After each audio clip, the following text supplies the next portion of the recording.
আজকে সকালে টিফিন ছিল গরম গরম রুটি আর গাছের চাল কুমড়ো।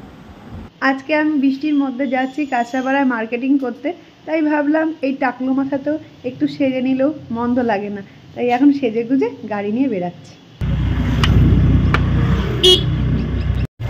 এই ওয়েদারে গাড়ি নিয়ে বেরিয়ে শুধু একটা জিনিসই মনে হচ্ছে, এই পথ যদি না শেষ হয় তবে কেমন হতো তুমি বলো তো। শুধু চাকরিটা পাইনি বলে এই গানটা এখন মানাচ্ছে না।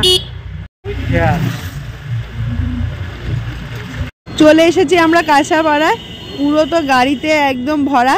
এই জায়গাটায় একটু ফাঁকা পেলো বলে এখানটাতে পার্ক করে দিচ্ছে। আজকে আমি মাথায় আর কি ওই কমলা কালারের টুপিটা পরে আসেনি, তাই আমাকে বলছে একদম ভাল লাগছে না তোকে এইভাবে, আমি টাকলুকে নিয়ে বেরাবো না, এই সব শুরু করেছে। এখন আমরা যাচ্ছি এক্সপ্রেস বাজারের উদ্দেশ্যে। এখন মোটামুটি সেল চলছে, তাই চলো এইখান থেকে কেনাকাটিটা শুরু করা যাক। এখানে এসে মহাদেবের সাথে একটু দেখাও করে নিলাম। এটা এক্সপ্রেস বাজারের একদম সামনেই, খুব সুন্দর দেখতে শিব ঠাকুরটা।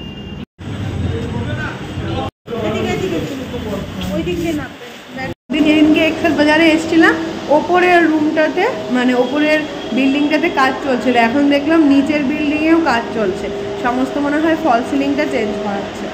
প্রথমে এসে গেছিলাম লেডিস কাউন্টারে, কোন কোন জিনিসগুলো নতুন এসছে সেগুলো দেখ। এখান থেকেই এই সি গ্রিন কালারের শাড়িটা মায়ের খুবই পছন্দ হয়েছে, তাই এটা নিয়ে নেওয়া হলো। মায়ের জন্য এই সবুজ কালারের কুর্তিটা নিল। চলো, নিস্তলাটা মোটামুটি ঘোরা হয়ে গেলে আমি আর সৌরভ মিলে চলে এসেছিলাম ছেলেদের কাউন্টারে। বাবা আর ওর জন্য কোনটা কেনা হবে সেটাই আমরা ভাবছিলাম আর পছন্দ করছিলাম এখান থেকে। আবার রয়েছে সামনে জন্মদিন, কি দেওয়া যায় অনেকক্ষণ ভেবে নিয়ে এই জামাটা আমরা বাবার জন্য পছন্দ করলাম।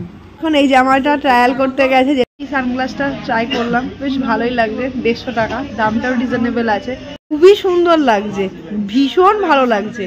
এখন এসে গেছিলাম স্টাইল বাজারে, সৌরভের জন্য প্যান্ট দেখতে যাচ্ছিল। এখানে বাবার জন্য আর একটা জামা নেওয়া হচ্ছে।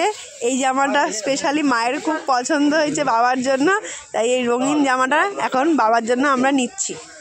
আর কিছু শপিং হলো না, এখন চলে এসেছি ফুচকা খেতে। বাজে এখন 2:30, তারপর চলে যাবো বাড়ি।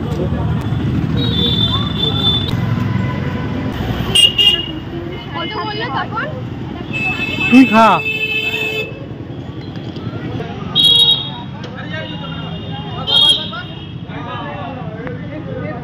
এখানে সব কাজবাজ হয়ে গেল, এখন বাজে 3:45। মা বহুবার ফোন করছে কোথায়, এখন যাচ্ছি বাড়ি। চলে এসেছি বাড়িতে, এখন জম্পেস করে খাওয়া দাওয়া করে নেব। কাল তো জন্মাষ্টমী ছিল বাড়িতে, তাই নিরামিষই রান্না করেছিল। আজকে বাড়িতে রান্না হয়েছে মাংস, তাই এখন মাংস দিয়ে ভাত খেয়ে নেব।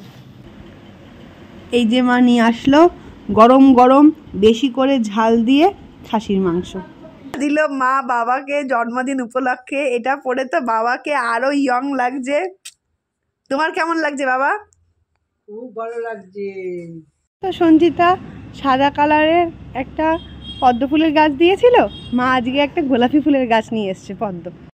গোলাপি পদ্ম ফুলের গাছটা মা নিয়ে এসছে, আজকে এই বাটিটাতে মানে গামলাটাতে বসাচ্ছে। আর এই দেখো এই সাদা পদ্ম ফুলের গাছটাতে কত পাতা হয়ে গেছে, প্রচুর মাটি হয়ে গেছে। আজকে সব ঘোরা বেড়ানো খাওয়া দাওয়া সব হয়ে গেল কমপ্লিট। আর আজকের এই সুন্দর মিনি ব্লগটাকে করলাম এখানেই এন্ড। আবার দেখা হচ্ছে অন্য কোনো ভিডিওতে।